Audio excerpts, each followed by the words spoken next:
anything. This is just, we're going old school. The people know. People know.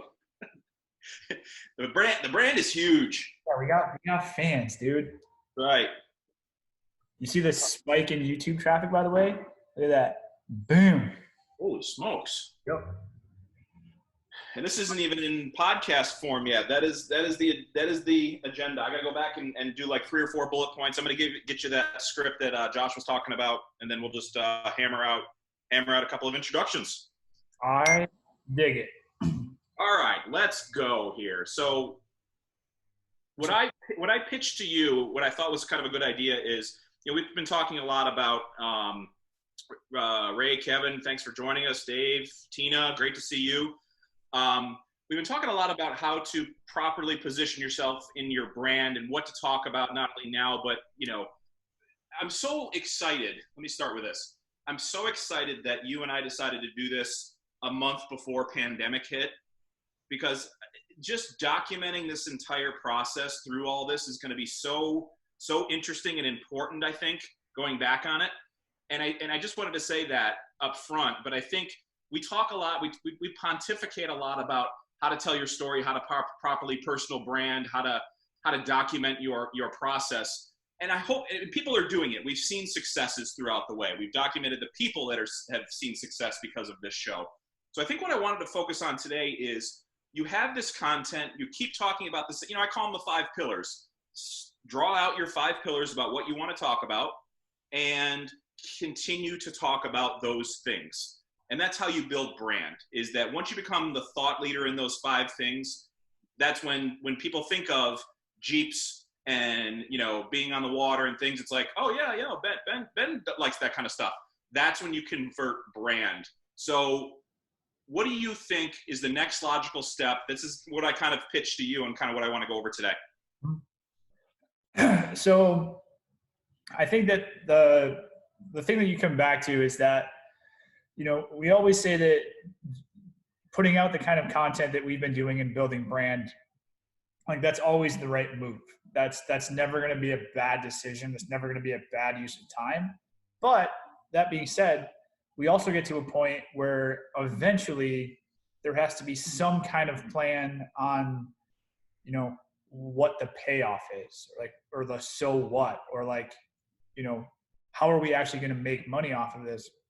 And so I think that that's a really good thing to kind of look at today. We're like, okay, you have this whole library of content, maybe you're slowly building your following up or your views or your engagements. Awesome. But what do we do with that? How do we fold that into the plan? How do we make that part of, how we're going to do whatever we're trying to do? Like, for us, like, how are we going to use that to add more clients? How are we going to use it to sell more wine or more pizza or whatever? So I think that that's a really cool thing that we can kind of talk about today, because I know that that's, just for what we do client-wise, and then a lot of people that ask us, it's like, okay, awesome, I've been doing this for, let's just even take like during pandemic, for 3 months now. Now what? Yep. Now what do I do? So I thought what would make sense, and I'm going to try to do a little bit of screen sharing here, because I think visually that's just going to make it easier. So what I pitched to Adam, just to let everybody in on this, what I pitched to Adam is, I got permission from one of my clients, Pam and Herb from Raymore Estates, and we put together one of the things that they're talking about. I believe that they're one of the first wineries in New York State that is putting wine in kegs. And the reason they're doing that is a couple of different reasons. And the reason this is why we want to talk about this, all the hot topics that are the it thing right now is reducing your amount of trips to the store, reducing waste, obviously, saving money, non-contact sales, text to delivery, all this kind of stuff. This is what we've been talking about probably over the last 8 weeks with them. So we created a piece of content to use on their social, and they're going to use it on Instagram. They're going to use it on Facebook. They're going to use it on LinkedIn. And then this is what we talked about is starting to pour that gasoline on the fire to do a simple ad awareness campaign over Facebook. So that's what we wanted to go over today. Yep. Also, not to spoil it, but we're going to tweak it a little bit because Ben's breaking Facebook laws, but it's fine. So when have you ever known me to go by the laws? I don't care. Expect nothing different. All right. So my screen sharing good? I can't see your live stream anymore. No, looks great. All right, cool. So what you're seeing right here, this is the one slide that we sit down with every client before we have any discussion about anything. We need them to buy into this right here. You know, we talk a lot about our 5 pillars of content development. We look at this, and this is really our 3 pillars of just an outstanding strategy. You know, and the 2 things that we talk a lot about on this show is having great content, you know, original live photos, videos, blogs of your actual team and your actual business and your actual products, which is great. And we talk about consistency, how you have to put in the work and do it every day and every week and every month for months on end. What we're going to hit on today is this part. And I think that this part right here, if I had to pick one section where people are missing, this is it. You know, it's easy to figure out how to put together really good content. It's easy to be consistent with it if you're willing to put in the work. This part's a little bit tougher, where if you've been putting out great content consistently day in and day out for 3 months, but you have 82 followers and that hasn't grown, that's why you're not seeing this part in the middle. So if you can figure out the customer attention part and really, you know, upfront identify who that customer is and work backwards off of that, that's how you actually start to convert some sales and actually start to make money and actually start to be like, oh shit, this is why I'm doing all of this. Yep. So I know that we kind of wanted to look into that. So if we use the Rainmores as an example, right? Before you get into the nitty gritty, let me ask you a question. Because this is super, super important, and you touched on it. And you make it seem really easy because this is what you do all day, every day, and you're very good at what you do. Can you give a little bit more insight as to customer attention? How do you, I have a product or a service. How do I go find those people? How do I go find which platform, which platform am I using? How do I go find those people? What would you tell people when you're asked that question? So what I would do, I think the whole conversation is less about how do we find those people and more how do we develop content that is going to be appealing to them. Yep. So a lot of it, like we talk about every week, it's about them. It's not about you. It's not about taking what I want and what I want to sell and then shoving it in front of your face. Yep. It's thinking about who do I want to sell this product to, and then identifying as much about that ideal customer as you can. How old are they? Where are they living? What are they into? What are they not into? And stuff like that. And then what we'll look at in a second is we can build that audience and then put our stuff in front of them just based off of their online habits and interests alone. This is where the whole Facebook ad stuff gets a little creepy, like the level to which you can target with, but it's all working backwards off of that. So if you wanted to look at the Rainmores, for example, or just any winery in the Finger Lakes, everybody watching this has been to a winery in the Finger Lakes or around there, thinking about, okay, who's our customer? Who do we want to buy this? And what are they going through right now? So if we wanted to look at that and we say, okay, everybody's at home, people have mixed feelings about leaving the house right now, and just, what life is like in the greater Canandaigua area, okay, cool. We can build that audience and how are we going to create value for them? It's not going to be come order wine to go. It's going to be figuring out what our exact value proposition is.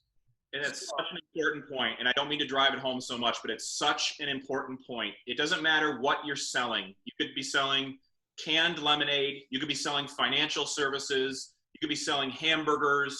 It does not matter what you're selling. You have to put yourself in the shoes of the people you want to sell to. If you're on the other side of that phone and you want, and you need those, you want a burger tonight, what is it about that burger that that restaurant can tell you that is an interesting thing? Don't tell me it's the juiciest burger. Don't tell me it's the biggest burger. Don't tell me it's this cheese, this cheese. Take me to the farm that the local brewery is donating their spent grain for the cattle, and then the cattle comes back across the street as hamburger to the brewery. Tell me that story. Tell me the supply chain, and you will connect with your customers like never before. Yep. And then the other thing I'm going to say, and Ben's going to laugh because I use this analogy more than I use any other analogy in the history of mankind. You can't look at this as one piece of content or one Facebook ad or one Instagram ad. There has to be a commitment that you're making 60, 90, 120 days, 6 months, a year. You got to look at this as like, what would it take for me to get in shape in real life? That's the commitment you have to make here. Like if you go work out once tomorrow, you're not coming home with a six pack. Like you're just not. You're going to have to come up with a plan and different kind of workouts you're going to do and different kind of like diet that you're going to follow, stuff like that. You have to do that every day for a long period of time to see results.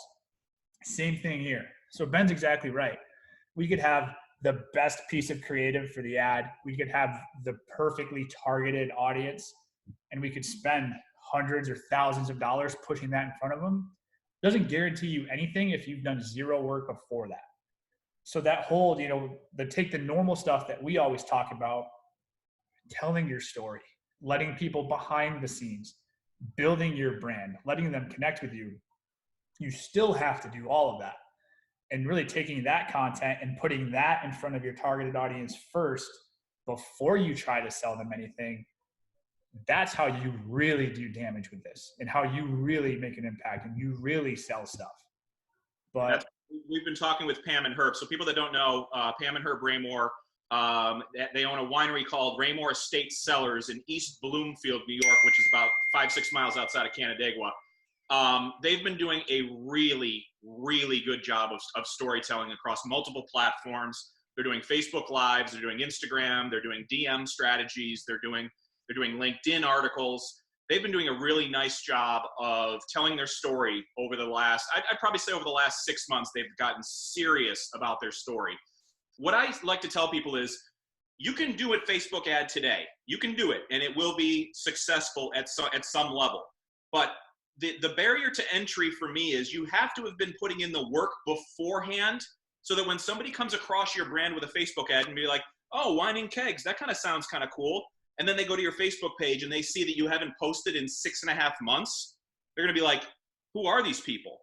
But if you do an Instagram ad and you've been posting on Instagram every day or twice a day or even once a week, I don't care, and you're keeping your brand fresh, people are going to find that brand awareness and they're going to attach themselves to the brand. So I just want to make that point before you dive right in. 1,000%. And that's the answer. Like we always talk about, even with this show, we're 14 episodes in, counting today, and we haven't done anything to really drive traffic here outside of I made my first Facebook post about it last night. We had 73 new views over 24 hours, average watch duration of 19 minutes, which is insane. But if we didn't have that, and we didn't have 13 weeks worth of episodes before this, and we didn't have consistent posting from me and you on Facebook, on Instagram, on LinkedIn, you're not getting that trickle down effect of people going down that rabbit hole. So I think that that's a brilliant thing to bring up. And this is a great case study to watch. Just watch, Ben is taking a picture right now to post later. Watch what happens with this show and then just do that. But it is without question the hardest, least rewarding part is the most important, is putting in that work and laying in that content and that branding without question. That being said, we want to give a little bit of value today, and I don't want to overcomplicate it, but I don't want to oversimplify it either. But let's just say, for example, we're the Raymores today, and they've been putting in that work over the last 6, 9, 12 months to build that. And they say, okay, we have this new text to order platform that we want to roll out to literally have people click a couple buttons on their phone, boom, wine gets sent to them. Okay, awesome. So we have our great content, right? We've been doing a really good job there, which Pam and Herb, if you're watching, you have been. No BS. Like I tell men all the time, I think it's phenomenal. Consistency, you guys have been doing a really good job there. Multiple times a week for a long time. Awesome. So cool. So how do we make sure we're getting the right customer attention on it? That's where our beautiful friends at Facebook come in. So, and this is where people get scared. And I want to be clear. This is where people get scared. And they know that this is kind of the next level stuff of growing your brand, whether it be personally, your business, your service, your product. But they see, you know, I'm just going to point here. They see gauges like this. They see, you know, numbers like this. They see all of these things. This is kind of if you're not used to seeing this dashboard, it potentially can be very scary. So I agree with you. Let's kind of break it down and keep it as simple as we can while remaining effective. Yep. So, you know, and a lot of people think that boost post button on Facebook is Facebook ads and that's everything. You know, realistically, that's the top 15% of the iceberg. You know, when you get into this, which it's just facebook.com/ads. They keep that part very simple. You know, once you get here, this is where you can really do some damage. So right? Can you spend 30 seconds talking about the difference between boosting a post and an actual Facebook ad? Because I guarantee you, 90% of the people out there think they're the exact same thing. Yeah. So in some cases, it can be very similar. You're swimming in a way deeper pool with a lot more fun toys when you do it this way. You know, when you click boost post, you're basically taking that exact post that you had and, you know, picking, you know, a handful of interests and demographic data to target an audience. And then you just go off of that. So it's good, you know, but it's the equivalent of, you know, ordering off the menu at McDonald's versus ordering off the menu at a 5-star restaurant. Like, yeah, like it's both food and like you won't be hungry after, but you're going to have a way deeper and way more, I guess, just ways to like satisfy what exactly you want to do if you go this way. So if you look at it, we start here. And the cool part is once you get past the scary part of this, it's all fairly self-explanatory. So if we start right here, obviously the first thing that we're going to look at is location, right? If we're selling wine in Canandaigua, New York, it doesn't really matter to us if wine drinkers in Des Moines, Iowa see this ad. You know, that's going to be wasted money spent. So guess what we do? We literally go in here. I can never spell Canandaigua, man.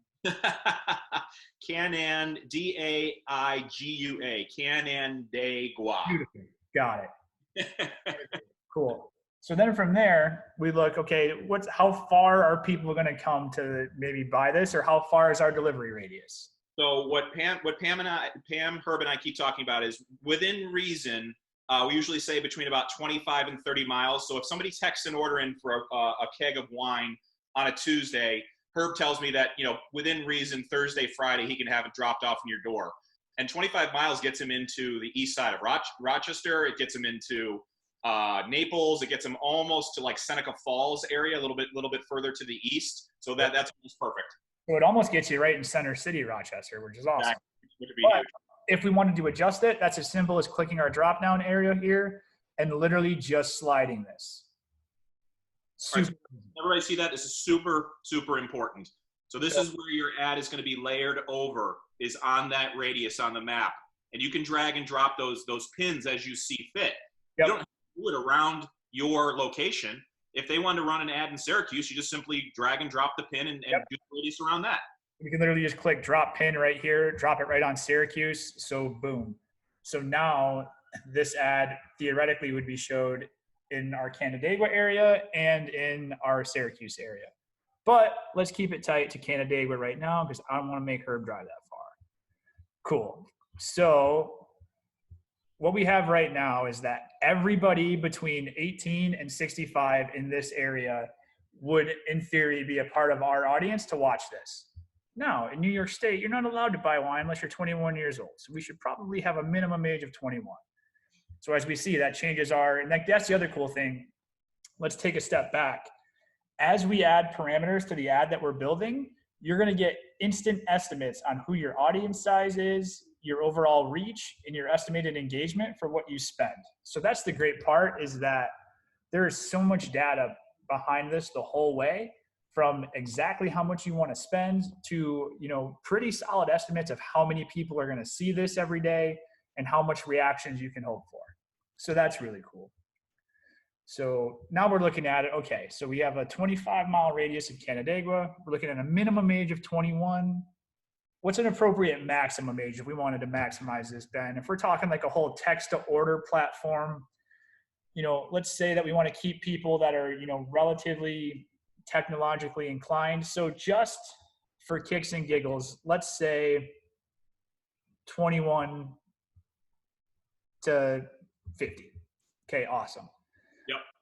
Okay, cool. So as you see, that changes our potential reach over here. It went from 29,000 to 20,000, which is just fine. We don't want the most people. We want as much of the right people as possible.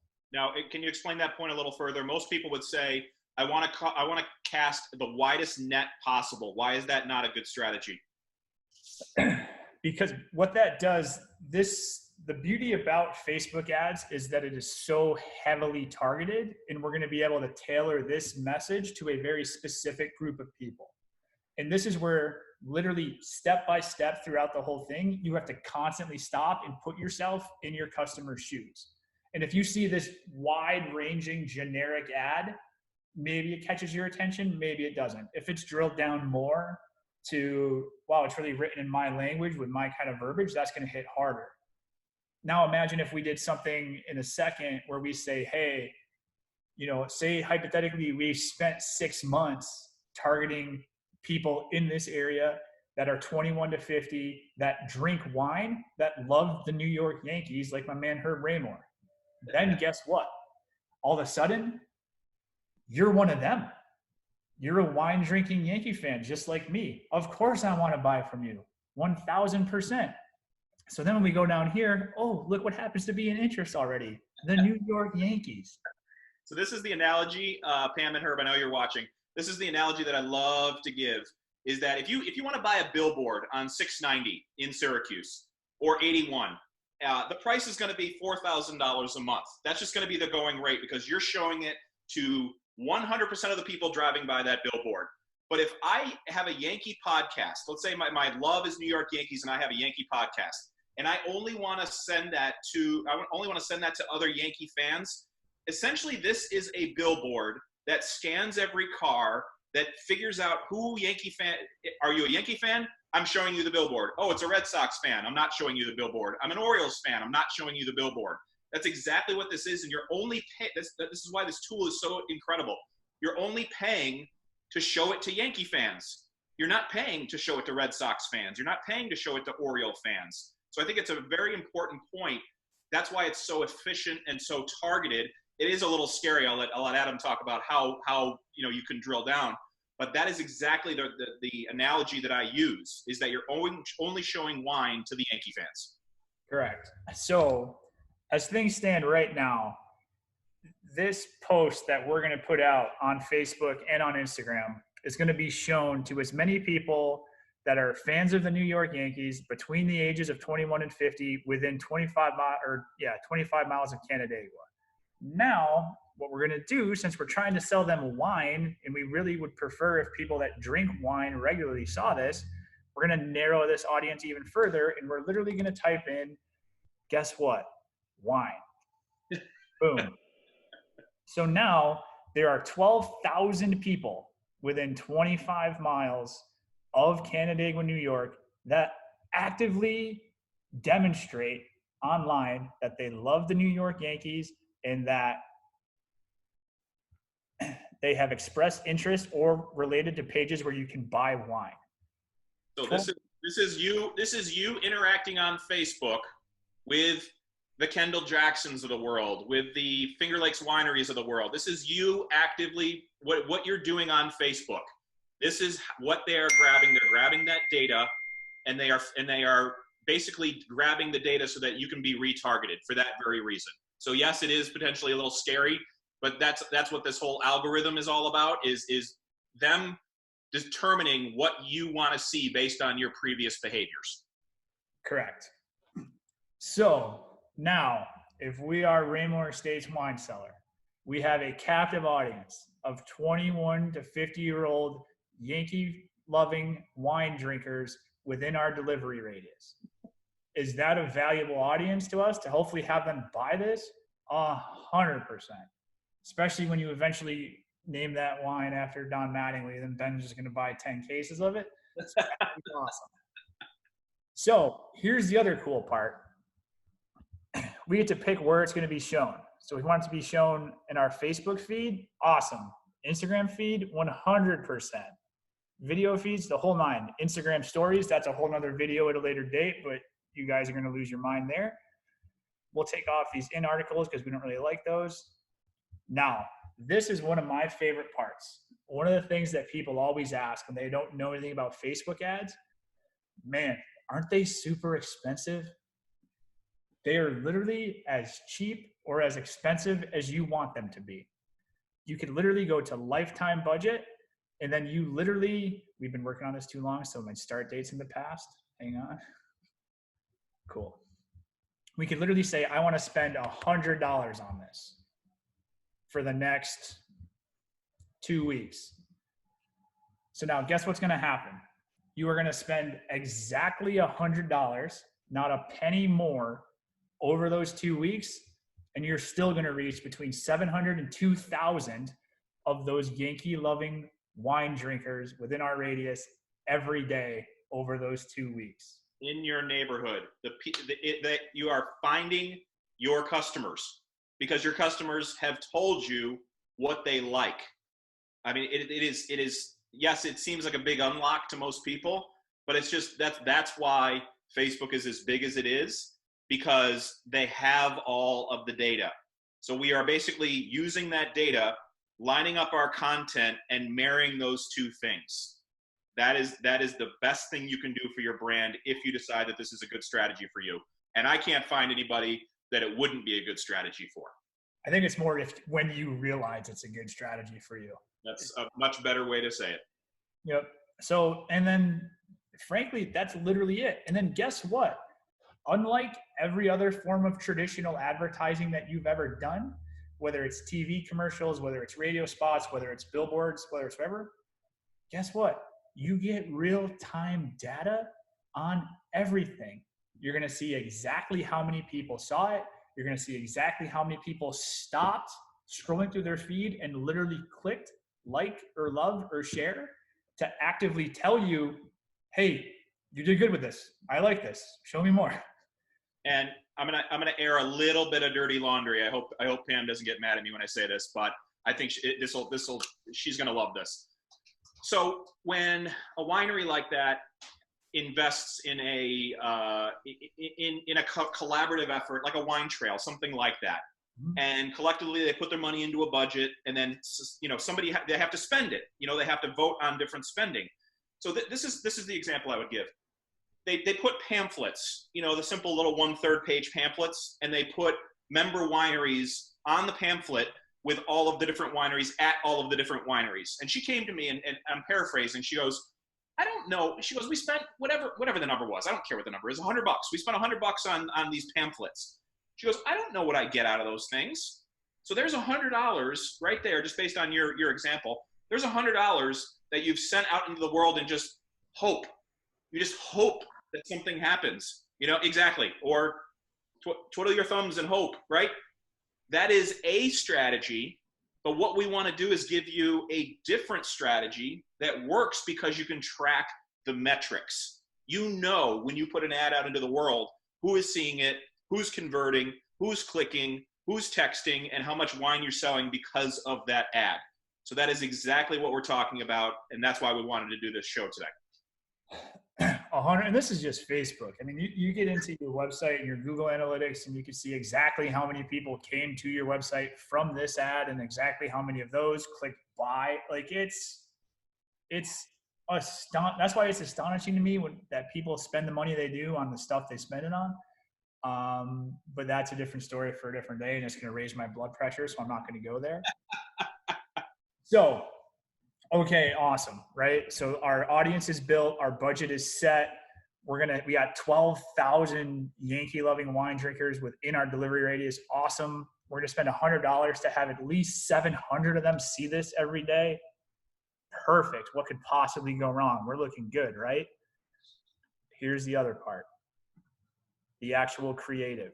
What the heck is this gonna look like? So there's two things that you can do.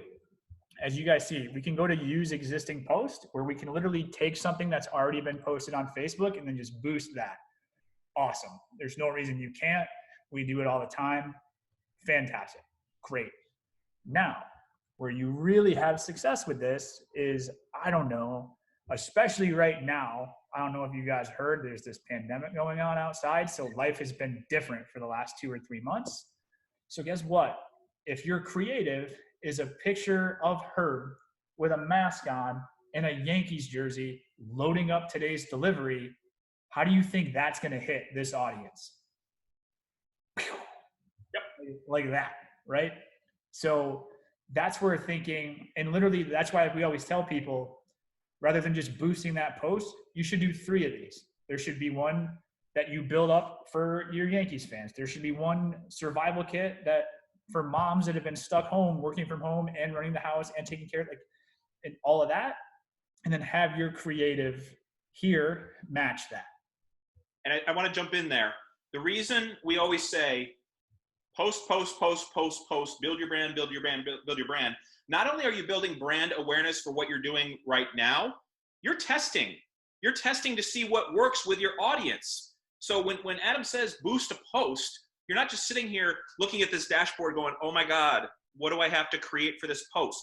Go use a post that's been successful in the past and boost that one, because guess what? Your customers are already telling you that's the kind of content they want to see.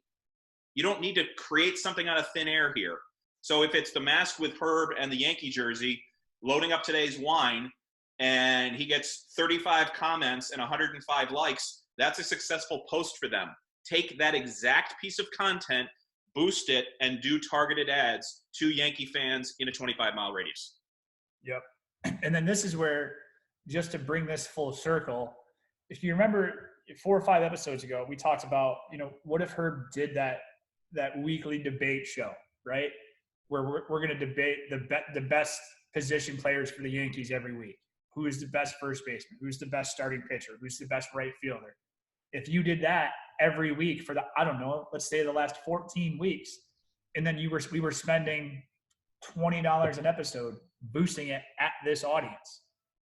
And then at week 16, you come out with a special offer for just our Yankee fans, where I don't even know what you guys are doing to come up with a good answer, but then that's what they're seeing. And that's when we're trying to sell them something, and they already know you. And they know that you're boys because you both love the Yankees, and you know that Donnie Baseball was better than Jason Giambi, even though I think Tino was probably the best out of all of them, but that's a different conversation for a different day.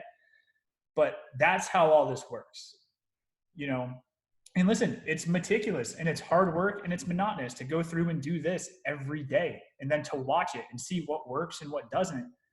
But it's all here. You don't have to wonder what the ROI is. You don't have to wonder what the return. You don't have to wonder if it's working or if it's not. All of your numbers are here. And that's just such a tool that literally somehow in 2020, still nobody's doing it. It's crazy. I'm texting you. So Pan or Herb, of course. Herb's on the ball like Herb always is. I'm texting you a picture of him in his Yankee cap with his Yankees face mask on. So there you go. Real time.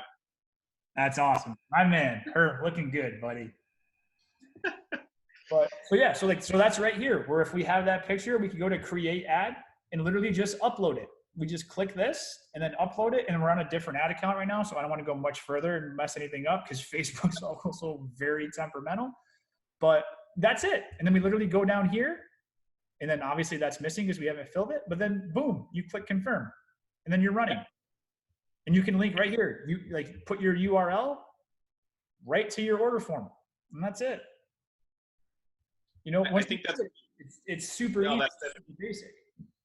It's incredible. And I think it's, you know, one of the themes that we talk about a lot during this show over the last 3 months is just trying different things, you know, and just trying. This is the 80-20 stuff that you and I talk about, is continue to do the things that you know work, because that's just good business, right?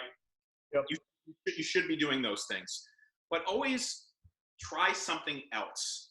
If you've never ran a Facebook ad before, try it. Spend 20% of your ad budget for the month of June. Spend the next couple of weeks figuring out how to do this. You know, go back and watch this video. That's why we record these things. You know, text us, let us know how we can help. Go on YouTube and watch it again. Go on YouTube and watch somebody else craft a Facebook video. I don't care how you do it. Just go do it. And then if you have $1,000 to spend on advertising or marketing or branding in the month of June, let's just say you have that number. Yep. Take $200 and do it on Facebook ads. Just try something different. And then don't be so crippled if you don't get maximum results out of it, or you don't get, you know, $1,000 worth of sales, or you don't even make your money back, your $200 back on Facebook ads. But always make it part of what you're trying to accomplish and try different things, because this thing's not going away. The attention is still right here. And until that changes, that's always going to be a good strategy. Without question, you know, and I like you guys enough in this channel. I'm going to tell you, spend more than 200 on it. If you have 1,000 to spend at least 5.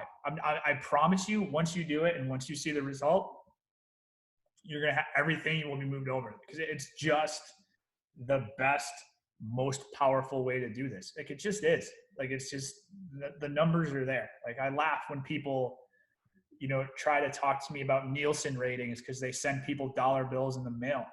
They think that actually, like, it's wild to me that people make decisions off of that. It really is. But it's just, once you get into it, it's just crazy. And you have such an opportunity, and you're like we always talk about with everything.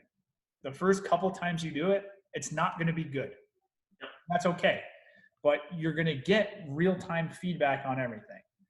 And it's going to help you be better. It's going to help you tweak things and change things. And then what's going to happen is you start to see things differently. When you're scrolling through your own feed, you're like, I see what they did there. Oh, it'd be cool if we did this. And then away you go. So, question on the Facebook Live from Kyle. He asked, won't that ad run for 2 weeks so you don't necessarily have to do that setup every day? So talk about, you know, what happens after you've launched an ad, and then what you need to do. Do you have to manage it? Do you have to tweak it? What do you do? So that one singular ad that we just built, yes, that would in theory run from today through the 31st. Okay. But the one thing, and I kind of got ahead of myself, so I appreciate you reeling me in, Kyle. Kind of going back to what we very first started to talk about with this, that can't be a standalone thing if your actual campaign is going to have success. That has to be, you know, one of 10, 15, 20, 30 things that you're doing to keep that moving. So, like, if you look at it, like, this show isn't the only marketing that goes out for KBL. Right. You know, we have this, and then we have our client testimonial stuff, and then we have, you know, just day-to-day life here where they get to know the personalities that we have here so they can trust us. It's all part of a bigger campaign. So that's what I'm talking about there. Yeah, that one ad for your text-to-order form for your Yankee fan wine drinkers, that's running for 2 weeks. But if only Yankees fans who drink wine were your only customers, you'd be out of business. Yep. What about everybody else? So that's just kind of where I'm saying to have as many of those going as possible. Yeah, it's a great question. And that's it. I think one of the things that people could potentially find value in on this show is, once we do put together that strategy for us, those are the metrics we can go back in and show people. We can say, listen, it's not just us pontificating about why this is good strategy. You know, it's like you and I mean, you were kicking me in the butt yesterday, and I needed about, you're like, dude, podcast, let's go. 14 like this is the episode. I don't think this is going to be the medium that people are going to find this show and latch onto it eventually. I think it's going to be this medium when they're walking the dog or they're driving into work or, you know, whatever it is. So that's the kind of kick that I need to say, not only is it the podcast, but the Facebook Live, the LinkedIn articles, which you're kicking my butt on that too. So you're doing the things that I need to be doing in order to grow this thing as much as we can. Then once we do have the Facebook ads, we can come back in and show these every single week and say, look at the metrics, look at the YouTube views, look at all the things that we're doing and why it's working. And like we've said before, this has already created opportunities for you and I, and we've been doing this for 3 months. Yep. So perfect example, and I can't remember if we were recording by the time we talked about this before. So we've been keeping this pretty much on the DL. We haven't been going crazy with promoting it or trying to push attention. I did one post on my personal Facebook last night, basically just letting people know, like, hey, if you haven't been paying attention, me and Ben have been doing this show for 3 months. This is what we're doing. It's been all, you know what I mean? And I just kind of gave them a quick behind the scenes of what I was feeling about this show. And I let them know, hey, we're live tomorrow with episode 14. Episodes 1 through 13 are on the YouTube channel linked here. And I think I showed you, yep, that's the view spike. That lighting's going to kill me. No, you're good. In one day. Yep. I mean, we got 87 views in 24 hours. Averaging from, I think from like 40 or 50 unique people. Like if you stop and think about that, one Facebook post got, let's say on a low end, 40 people to stop what they were doing and on average, watch us for 20 straight minutes. An entire bus of people just watched that for 20 minutes. One post. Yeah. One post. And we're going to see feedback. That's the beauty about all of this. On Facebook, on Instagram, on Google, on YouTube, we get those numbers right away. So like for us to see that, that's fucking cool. Like it just is. And just to be able to watch that and like, okay, so that works. So now maybe every Thursday night, do I do another recap and hype up Friday's show and then hype up the previous week's episode? Yep. I got like 7 DMs because I made a comment about my weird infatuation with, do you see that? With Very Cavallari. 6 or 7 people messaged me like, oh my God, what do you think of the divorce? And then I'm in over my head. Apparently there's a lot more drama surrounding it than I was aware of. So it got away from me quick, but people pay attention to that stuff, man. It's relatable. That's the bottom line for me. It makes you relatable. You know, if you told me that you love Very Cavallari. Hey, love's a strong word, I think. Or your guilty pleasure is lovely Cavallari. What is it? Very Cavallari. I know. So, but that makes you relatable. So if you want to market that episode, if you want to do a brand for that, you can go to Facebook, find fans of Very Cavallari, send them a 10-second clip and say, what do you think about the divorce? Like that is a strategy. Listen, if we weren't in the middle of this pandemic, we were just gearing up. Usually around the beginning of June is when the Mets start to fall apart as a team. So the same way that you guys kind of saw my temporary depression after the Super Bowl this year, over the next 6 to 8 weeks, I just know there's going to be some golden nuggets of my just despair over my baseball team. It's a curse. I didn't choose the life chose me, but I just know. And every Mets fan knows they keep you alive through June, and then they're going to lose 20 games that month. And then guess what? Every business owner that's a Mets fan like me in upstate New York, you better believe I'm pulling that content. I'm like, hey, man, I get it. We got a lot to worry about with the Mets. Let's not worry about marketing. I got it. And we'll get clients off of that. We will. Yep. Because if there's one thing Mets fans can relate to, it's the misery that we all share. We all know you trade an all-world prospect for a 40-year-old second baseman and a closer who has a 6 ERA. Like, it's just – see, it's already happening. We didn't even start baseball yet. People don't buy products and services. People buy from people. It's going to be written on my gravestone. They have to relate to you first before they will buy your stuff. I get it. Different people are motivated by different things. I understand that 100%. It can be price. It can be quality. It can be any number of things. That's why trying different things is always a good strategy. You don't know what's going to motivate people to buy that product. with Pam and Herb, there are 5 things that we keep talking about with these kegs. Less trips to the wine shop, no contact delivery, less waste, saving money, all of those kind of things. You don't know what those people are going to grab onto. You just don't. But you need to try all of those different things to find out what people are grabbing onto. Those 25-mile radius of wine drinkers and Yankee fans, it might be a simple Yankee post to say, can't wait for spring training at the end of June, and did you hear we might be playing the Mets in the same division this year? Like that's it's crazy.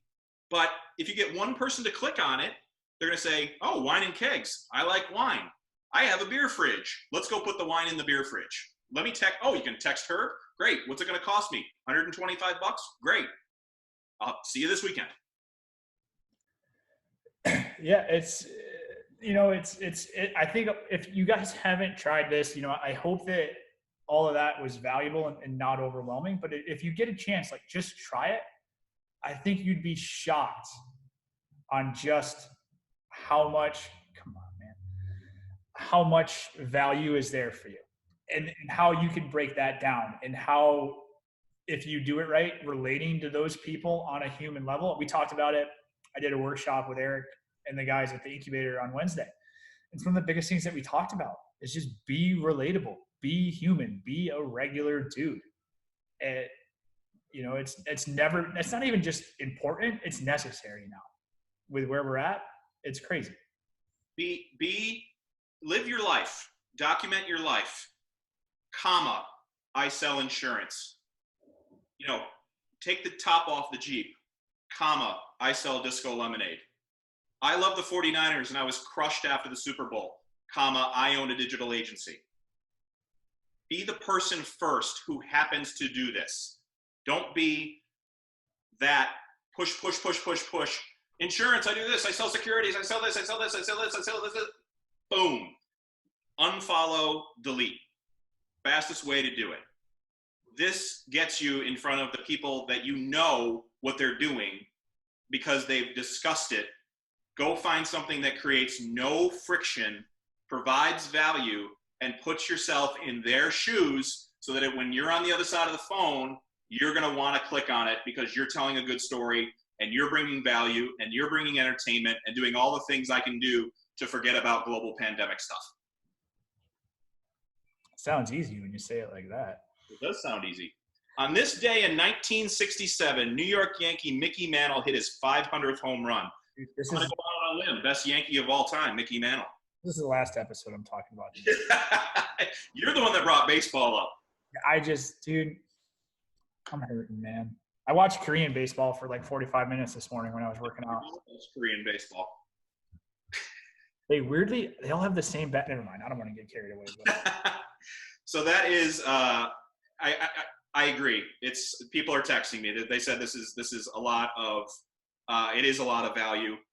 Try not to be over phased by all the metrics and everything. I think it can get very overwhelming when you open up Facebook ads.